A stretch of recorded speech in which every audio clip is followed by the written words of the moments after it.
Today's video is an exciting video. I'm very excited to share this with you.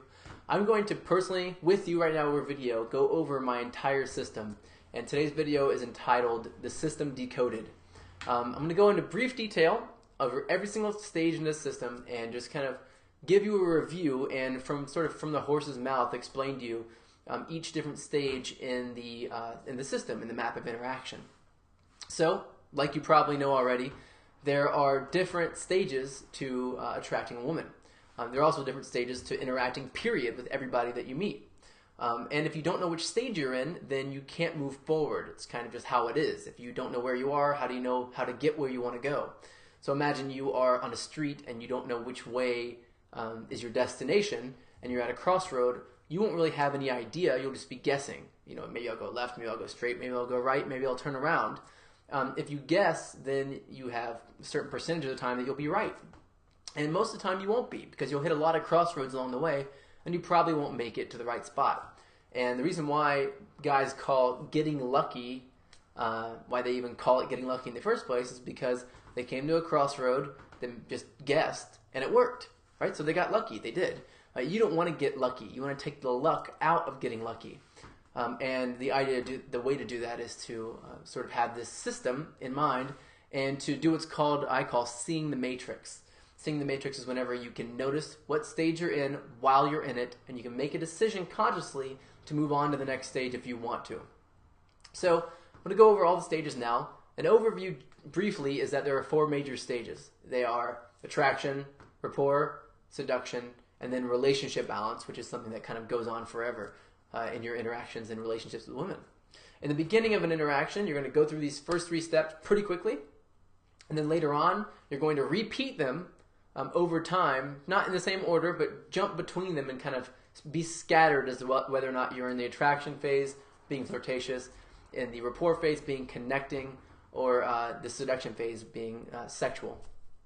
And you're also going to keep in mind the 4 different areas of relationship balance, which will allow you to make sure your relationship is intact and stays healthy. So, but let's look at the first 3 first, because most guys like those first 3 more because they're exciting, particularly the first one. So I'll start out with attraction. Attraction has 3 major subsets or substages. They are intro or introduction. This is the stage where you exist for the first time. You become what's called a blip on the radar of people that exist in the world. They didn't know you existed, and now they do. If you're someplace where they can look at you when you become a blip on the radar, then they make a decision looking at you. If they hear your voice the first time that you become a blip on the radar, then they make a decision about who you are by what you say and how you're saying it. If they hear about you third party, then they know you before they even meet you, and they even heard you speak or anything.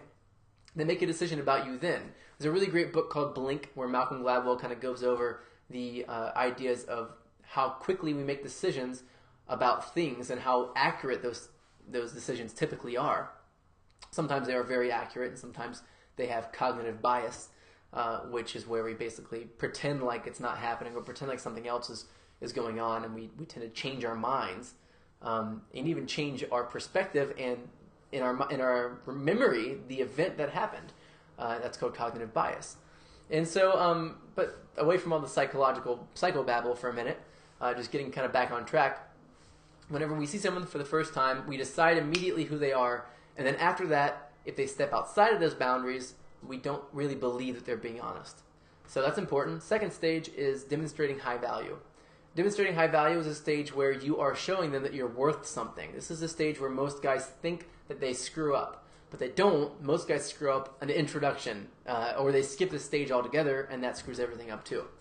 So the demonstrating high value stage is basically where you're letting your body language and your vocal tonality do all the talking for you, and there's no real content being exchanged other than banter and lighthearted conversation. This is where it's not so much what you're saying. I know that you may have been taught, possible in the past, that what you say makes a big difference, but that's not actually the case. It's how you act when you say something that makes you attractive. Of course, if you say nothing and you don't introduce yourself, that's a problem too. So you want to make sure that you go beyond the idea that you just say a line or pick up a line or some sort of opener, as it were, and then you're done. That's not really how it works, and you probably noticed that by now, which is why you're here on this video course. So the third stage then is qualifying. Qualifying is the most overlooked stage in the map of interaction altogether, and it's basically where you give a girl an opportunity to chase you. We don't do this as men. You have to do it as a man, though. If you don't, then what happens is the attraction gets built up, and then it dies off, and it just disappears. You've probably seen this before, and you're trying to connect, and you're trying to move forward, but it's just not getting any traction. You can't move forward. It's because you probably skipped the qualifying stage. And qualifying we'll go over in more detail in the future. There's several different ways to qualify in the Tao of Badass in the book, so go ahead and check that out if you want to. But ultimately, you need to know that qualifying is an essential stage in which you are giving her an opportunity to chase you.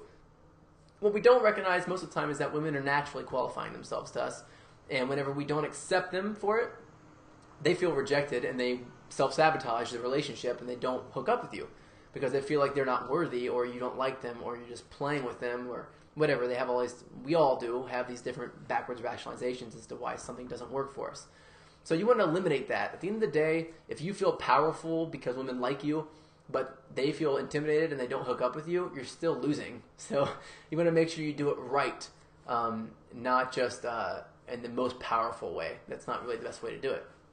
So you want to do it for the best result at the end of the day, and whatever that means, you need to understand. And one of those things you need to understand is that they need that opportunity to chase you a little bit and then win you over. I'll go into more detail on this in the future. Next, you go into the stages of rapport. There are 3 major stages of rapport as well. Actually, 4 stages if you count the very last sort of miniature stage. The first one is called light rapport.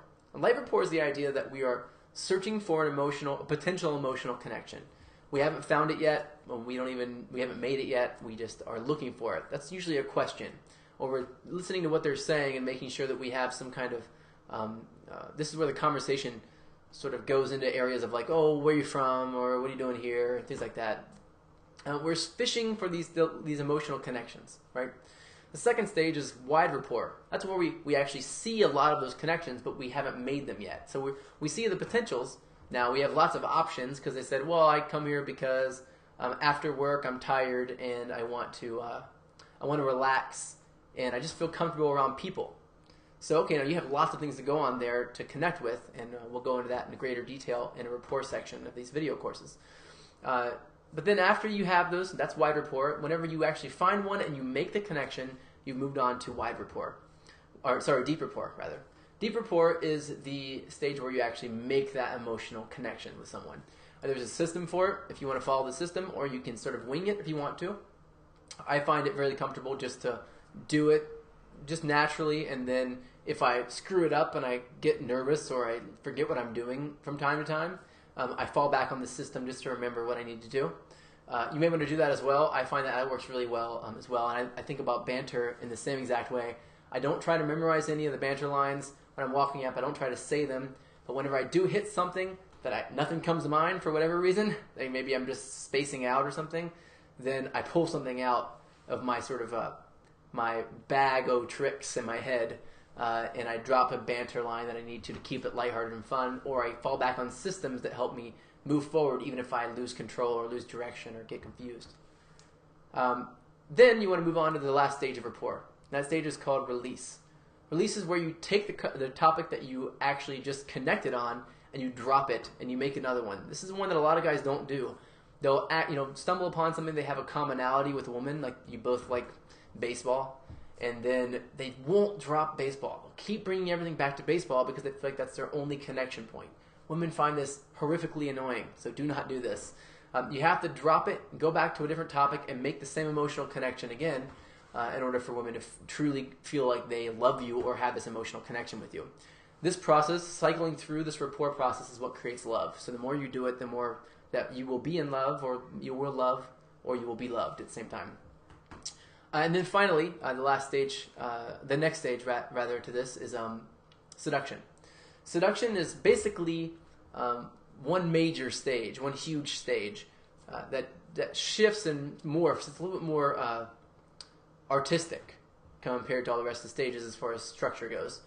But seduction, all you really need to know for now, and we'll go into this in the future, is that seduction is an overwhelming emotional, like an overwhelmingly strong emotional brain, almost dead logical brain, which means that you're feeling a lot, but you're not thinking about the consequences of that feeling. And typically it's physical in nature. Building up to the level of seduction that you want to build up to involves a lot of emotional language, a lot of emotional body language, not just verbal language, but verbal language and body language and tonality. And it also requires you to take little steps and then pull back, and then take a little step and then pull back. So your kinesthetics, or your touch, is going to be testing and then pulling away, then testing, then pulling away. You're going to test this over time and sort of find out what your area of comfort is. But for now, just know that seduction is this overwhelming emotional state with a physical attractiveness or a sexual attraction sort of mixed into it. Finally, the relationship balance stage is where, after you've gone through these 3 different stages, you'll find that you bounce back and forth between these other 3 sort of randomly. Sometimes you'll be in rapport, and you have to recognize that, and you have to be serious. Sometimes you joke around, and you're having a good time. Sometimes you're seductive and sexual. And then you're also balancing 4 different areas of the relationship. You're balancing value, which is how much you're worth outside the relationship. You're balancing compliance, which is how much you're willing to do for them and put their priorities over yours, and vice versa. You're balancing power, which is who has the leadership or who's making decisions or taking initiative in the relationship. And then you also have, let's see, power, compliance, value, and neediness. Neediness is the last one. That's where you take your investment and you put it up against theirs and figure out who's emotionally invested more in the relationship. There's usually an imbalance in most of these, but we have an idea in our heads that we want this certain person that we're with to have this level of value, this level of compliance, this level of power, and this level of neediness.